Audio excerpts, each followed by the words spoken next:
Hello everyone, and welcome to another episode of the Daily Gwei Refuel, where we recap the latest news in the Ethereum ecosystem. I'm your host, Anthony Sassano, and today's the 22nd of June, 2023. Right, everyone, let's get into it. So, I'm sure you guys have seen over the last few days, and as I discussed yesterday, all of these kind of TradFi institutions getting more involved with crypto. Well, yesterday we saw Jerome Powell actually make a few positive comments about crypto in one of his hearings with I think it was the House or something in the US. So you can see here, Powell actually said that the Fed sees stablecoins as a form of money, and he also said that crypto assets are an asset class that has staying power. So those are pretty big comments coming from Jerome Powell there of the Fed. He's one of the most, powerful people in the US at this point. And obviously Janet Yellen at the Treasury and Gary Gensler at the SEC, they're the other powerful people. But it's interesting to see how quickly the tone has changed from, the SEC having this warpath against crypto, so now all these big financial institutions are kind of applying for Bitcoin ETFs, like BlackRock, for example, and a bunch of other ones. They're opening exchanges. There's an exchange called EDX. I think it's like an OTC trading desk there that's going to be trading various different crypto assets and is backed by these big TradFi players. So it does seem like the tide is turning here, and I think that's obviously a narrative that people have latched onto and are trading around. But I mean, I don't really see a negative to this. I think that there are a few conspiracy theories floating around right now where people are like,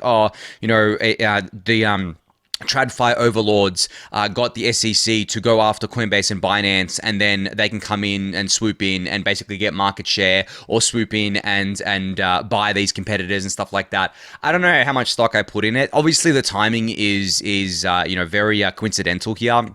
And the timing is very funny generally, but I think Occam's razor basically says that TradFi, they've been dabbling in crypto for quite a while now. I think that the better time for them to get involved with crypto is definitely when the market's quiet rather than when the market's hot. We're pretty much like, we're already bottomed, in the crypto market already bottomed, but now we're in this kind of crab phase where essentially a lot of the valuations have come down. It's much easier to enter this market than it traditionally has been. And I think these TradFi institutions are laying those foundations, as I discussed yesterday, to basically do that. So just promising thing to see that Powell has made these comments about stablecoins and about crypto assets more generally. And there was also an article from the block here that the US House Committee is voting on crypto and stablecoin legislation in July. So this was that bill that was put forward by a couple of, House representatives here, Republican House representatives, I believe. Yeah, you can see here the House Financial Services Committee Chair, Patrick McHenry. You'll remember him from the grilling he gave Gary Gensler that you would have seen the video floating around on Twitter there. This is pretty early being voted on in July. I mean, we're not very far from July. I think it's going to be the first or second week of July here. Now, from my understanding, it gets voted on in the House and then it goes to the Senate. And then if it gets pushed through the Senate, it becomes law, basically. But there is this kind of thing where a lot of things pretty much go to the Senate to die, right? There are very few things that actually pass the Senate. But still, I think what ends up happening is that you get these kind of wheels moving here. You get these things moving. You get these bills kind of drafted up, you get this legislation drafted up, it gets voted on, it enters kind of like the conscious of these politicians, it enters the zeitgeist, and then something eventually goes through. And obviously it sends a signal to the crypto market and to the crypto ecosystem generally, that there are politicians that do want to set up, the right regulations, set up the right frameworks, so that crypto can play by the rules and crypto can keep flourishing in the US, which is obviously a positive sign as well. So I'll keep you guys updated on how this vote goes. I'm expecting it to probably pass the House here, to pass the House committee and go to the Senate. But yeah, I mean, I'm not that versed on US politics and how this all works in the US system. So if someone else is, please do enlighten me in the YouTube comment or Discord channel. But yeah, it's never easy to get new legislation passed, especially legislation that may be divisive. Obviously, we know that the high-ranking Democrats don't like crypto. I don't know if their tune has changed over the last couple of weeks with all this TradFi stuff going on, because people say, oh, Larry Fink, the CEO of BlackRock, is a huge, Democrat. He's a big donor.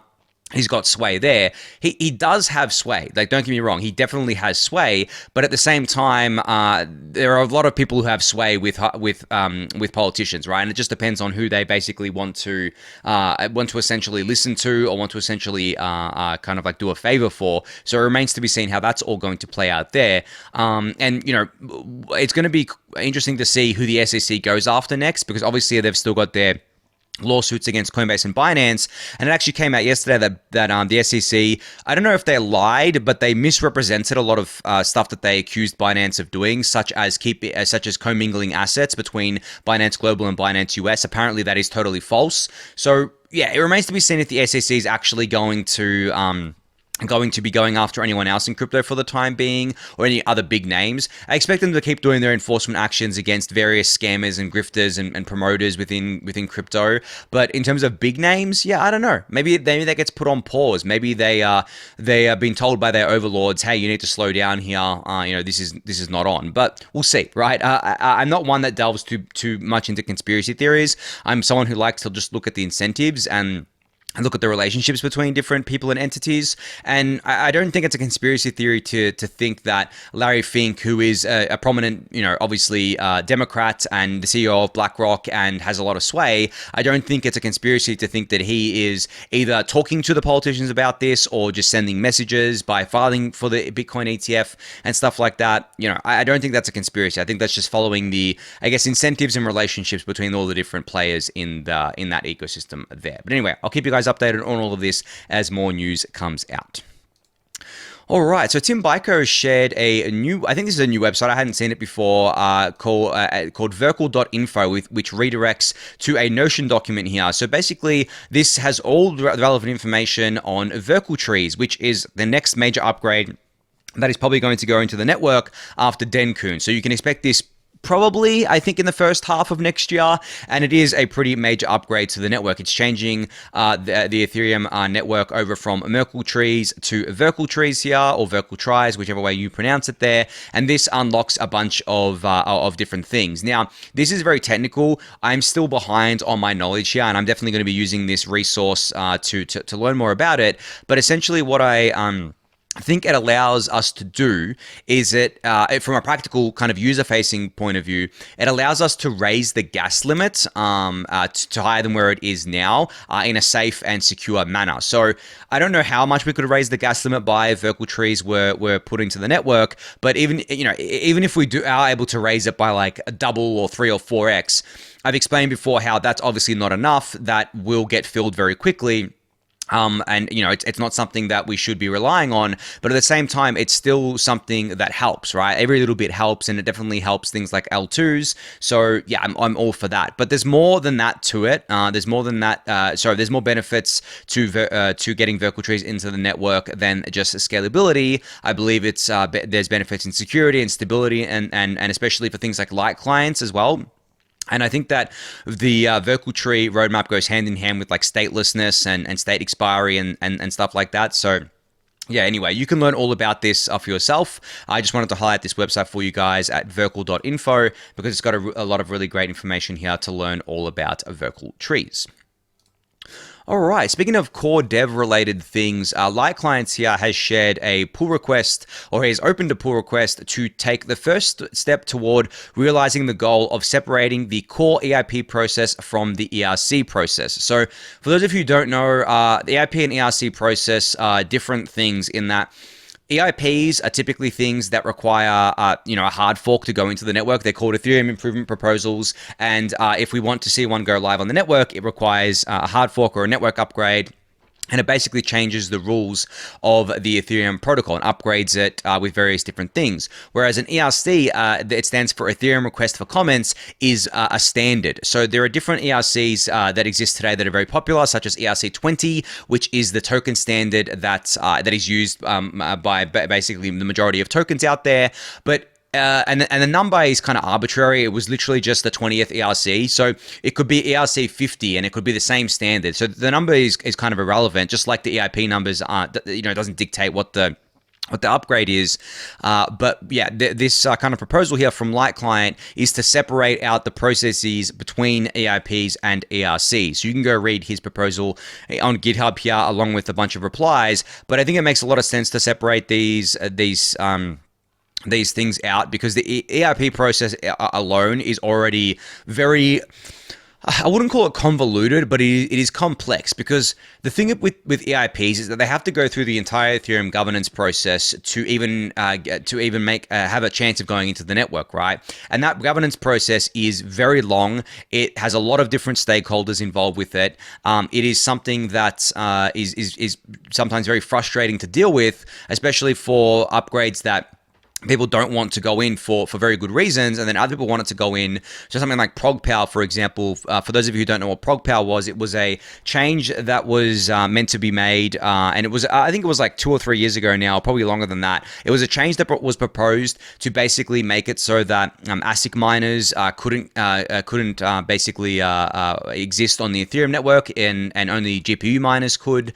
But there was a lot of people against it and a lot of people for it, so a lot of drama ensued. But ultimately, it didn't end up going into the network because it wasn't viewed as an upgrade that was worth it, especially given the fact that we were changing to proof of stake, and it didn't matter how long it was until we changed to proof of stake. But yeah, I think that when you look at it from that perspective, the EIP process generally is not something that you think is that is very easy. Whereas the ERC process, it has different, I think, different challenges with it, because if you want your ERC to be adopted, you kind of have to go out there and get the network effect around it. So if you want to create a new token standard that everyone uses, you would have to convince all the existing tokens, or at least all the popular ones, to somehow convert their token over to your standard, right? Your new standard. Let's call it ERC 50, for example.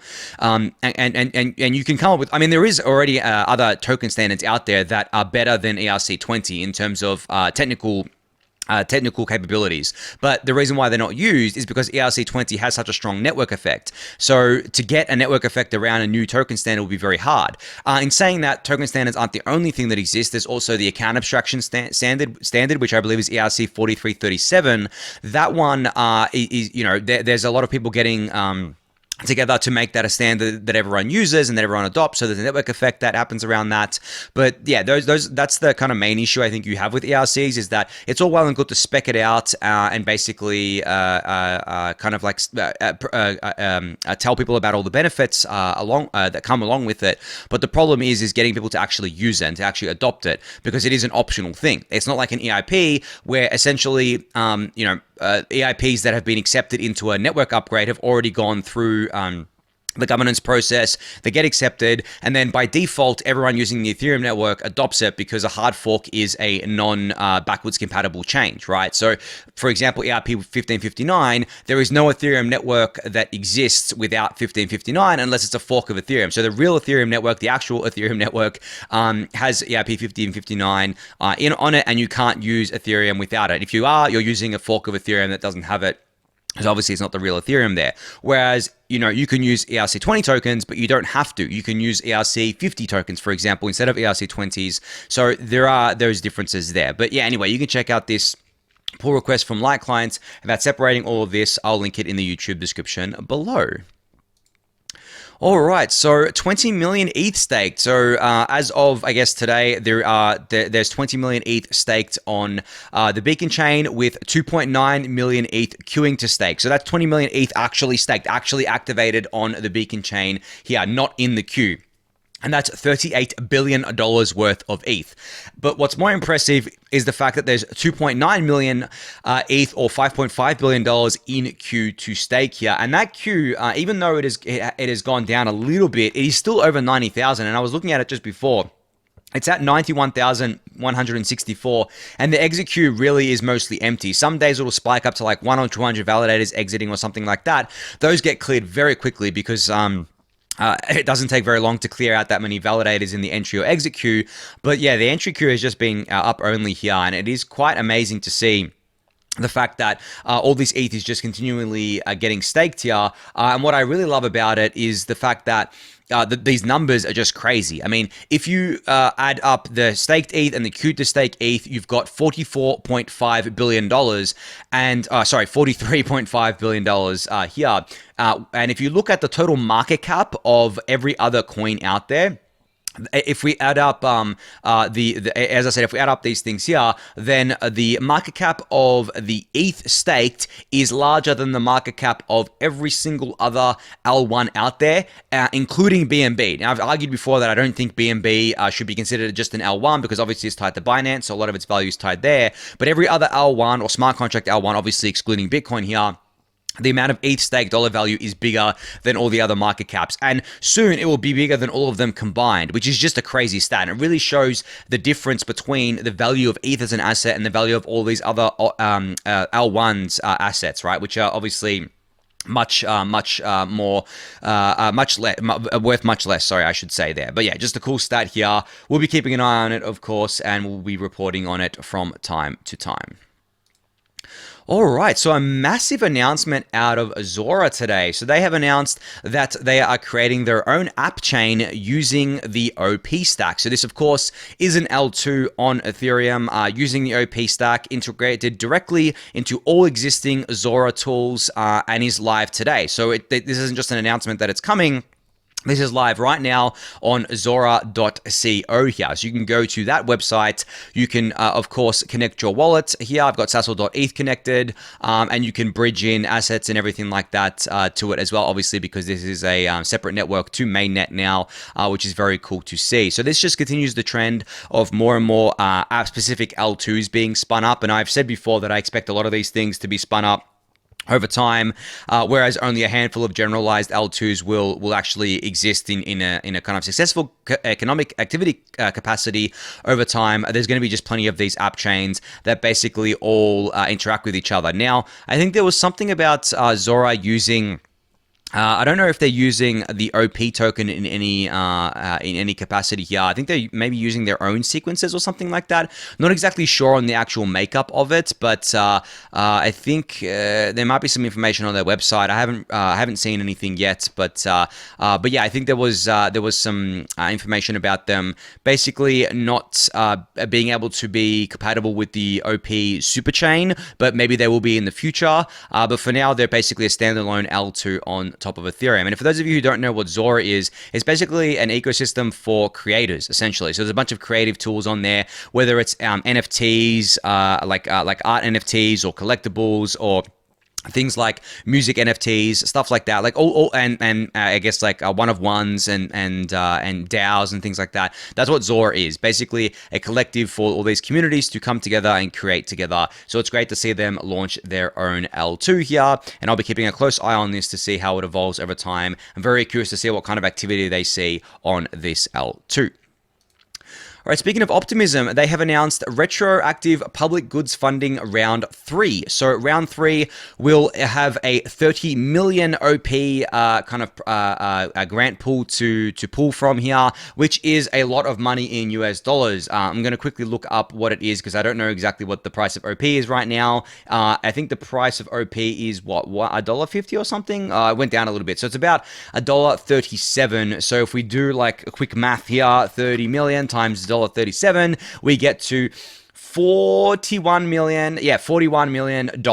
That's a crazy amount of money that is being distributed to public goods here, or to basically not just public goods, but to anyone building within the Ethereum and Optimism ecosystems. And for those of you who aren't aware of how this works, basically there are a bunch of badge holders in the Optimism ecosystem that propose different people to, or different entities, different people, different projects to distribute this OP to, and then they all vote on it, and then it gets distributed at the end of that kind of that round there. Now, last round was 20 million OP tokens, so it was a smaller round potentially, but OP I think was worth more. I think OP was worth $2. So I think that in terms of dollar value, this round is worth the same as the last round, but dollar value is kind of hard to say because of the fact that it fluctuates so much, obviously, because the OP token fluctuates in price a lot, but still, this is a huge amount of money, and I just do wonder like what the distribution is going to look like, because last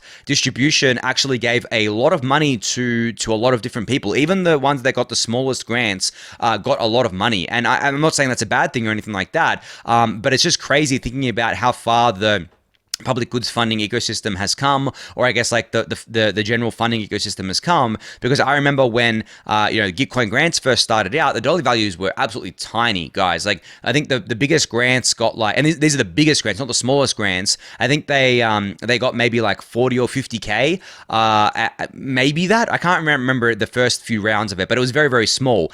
Whereas the biggest grants in the round 2 of retro public goods funding here got over $1 million, I believe. And of course, the biggest ones are mostly projects and things like that with multiple people in them. In terms of individuals, I think Zach XBT got, I can't remember how much he got, but I think he got a bunch, a bunch for all his work that he was doing, that he's been doing to expose scammers. And I can't remember any the other people that got OP here, but I'm very curious to see what this next distribution looks like, because yeah, again, it's a lot of money. It's $40 million worth at current prices. So I'm wondering how many projects there will be. I think last time there was over 200 projects, 200 entities or project individuals that got the funding here. So I'm curious to see what the makeup looks like in round 3. But anyway, you can check out all the details for yourself. I'll link this in the YouTube description below.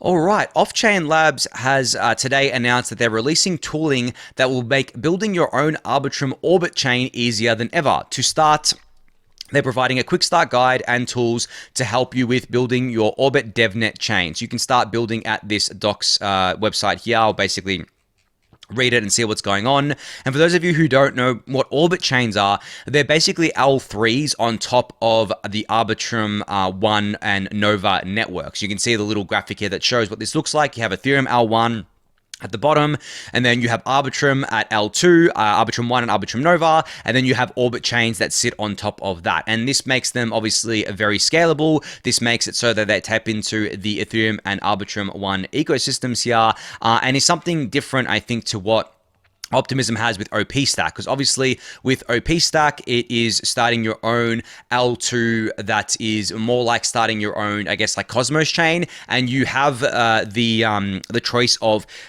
feeding into the OP superchain or not, but obviously as an L2 you settle down to Ethereum, whereas something like the Orbit chains, they exist on top of Arbitrum 1 or Arbitrum Nova, so they're technically considered, I guess, like an L3, right? So they settle down to an L2, which settles down to an L1. Now, where this stuff gets really crazy is building on top of the Orbit chains and going to like L4, right? And I do wonder how far we're going to take this thing and what the kind of security trade-offs and scalability trade-offs look like, depending on how far we take it. But I'm sure that we're not just going to stop at L3. That's for sure, right? But anyway, if you're a developer or just generally interested in learning more about this, I'll link this in the YouTube description below, and you can go check this out for yourself. All right, so the finalists from the HackFS EthGlobal event have been announced. So there's 9 finalists here, and they're all detailed in this Twitter thread. As I've said before, EthGlobal hackathons are probably the best place to, I guess, learn about new and upcoming projects that may end up being the next billion-dollar unicorn within crypto, but also new and upcoming categories and things that people are experimenting with, because I think these hackathons, what they do is that they look for the most innovative and experimental and just out there ideas and things that incorporate new primitives rather than existing things, so that we can obviously push innovation forward and reward these builders for doing so here. So I'll link this tweet thread in the YouTube description below for you to check out. I haven't had a chance to check it out myself yet, so I can't tell you which projects are my favorite here. But I'm sure they're all really great, because there's usually a lot of projects that people do at these hackathons, and then there's obviously a bunch of finalists that come out of it, which you can check for yourself in the YouTube description below. All right, Aztec has detailed the next stage of their decentralization roadmap, which is all about upgrade mechanism. So they're inviting the community to help the Aztec team determine the best way to coordinate upgrades and achieve consensus on implementing network changes. So the details on how you can get involved are in this Twitter thread here, which I'll link in the YouTube description below. But it's great to see them talking about this so early. You'll remember that Aztec is building a brand new L2 that's basically privacy first. So privacy by default. And obviously, as at being an L2, they have to think about things like upgrade mechanisms and admin keys and decentralizing out sequences and stuff like that. And they're getting the conversation started already around all of this before they're even live with their L2 to make sure that they can bring on a community that actually cares about this stuff and can handle it without the core team needing to hold the hands of everyone here. So if you're interested in something like that, I'll link Aztec's thread in the YouTube description below, and you can go check that out for yourself. All right, so I just wanted to give a quick shout out here to a article that was posted on Forbes that I helped with. So you can see Ponzi Patty here shared this article, and it's basically titled "Ethereum Price Prediction: Can Crypto's Bridesmaid Stake Its Claim?" And it's written by Patrick McGimsey and Joanna Legat here. With my input, I gave them basically a bunch of dot points with different different things about Ethereum, from Ethereum's price history to how I think Ethereum is going to perform in 2023, or the price of ETH, the bull case, the bear case, all that sorts of stuff there. If you've listened to the refuel long enough, none of this will be new to you, but maybe it's still worth a read. So that's why I'm highlighting it here. But the reason why I was excited to be a part of this is because it is published in Forbes here, which obviously is a non-crypto publication. So there are going to be people reading this that don't normally read about crypto, and there's a lot of great information in here. I basically, when talking about the price, I talked about Ethereum's price history and how it went up a lot, went down a lot, went up again, went down a lot again, and then I gave the bull case. I actually talked about things like potentially MEV burn going live, layer 2 summer, that sort of stuff, right? Real world assets. And the bear case, I didn't really give a bear case because I can't really think of one. I really just said that maybe general macro stuff could be a potential bear case, but you guys know I don't really care about the macro when it comes to crypto. I just threw that in there because maybe that's something that the Forbes readers resonate with. And then, I didn't really say much else about the bear case here, but yeah, I ended up by saying, I continue to believe that ETH is the best risk-adjusted investment across any asset class for the long term, specifically staked ETH, I guess, as well there. But yeah, go give this a read if you're interested in it. I'll link it in the YouTube description below. All right, so last up here is, I guess, like a spoiler alert or a bit of an alpha leak here from David Hoffman that I'm going to be on the weekly Rollup again, the Bankless weekly Rollup for the next, I'm going to be on the one that's happening today, so I'm actually recording it soon, and then I'm going to be on twice in July. Now, the one that I'm doing today, I'm actually doing with Ryan and not David. I usually fill in for Ryan, but I'm actually filling in for David today because I think he's climbing a mountain or something. So that's going to be an interesting dynamic because I've never done one with Ryan before, but I love Ryan. He's a great guy. He built Bankless from scratch. He actually started Bankless before David jumped on board. And I remember talking to him in the early days about it and being like, dude, you're killing it, right? This is awesome. So yeah, me and Ryan are really great friends. So I'm just very much looking forward to recording with him. But that'll be live, at the normal time that the roll-up goes live, the Bankless weekly roll-up goes live. So hopefully you guys can tune into that once it's live, and I'm very much looking forward to it. But yeah, on that note, that's going to be it for today's episode. So thank everyone for listening and watching. Be sure to subscribe to the channel if you haven't yet. Give it a thumbs up, subscribe to the newsletter, join the Discord channel, and I'll catch you all tomorrow. Thanks, everyone.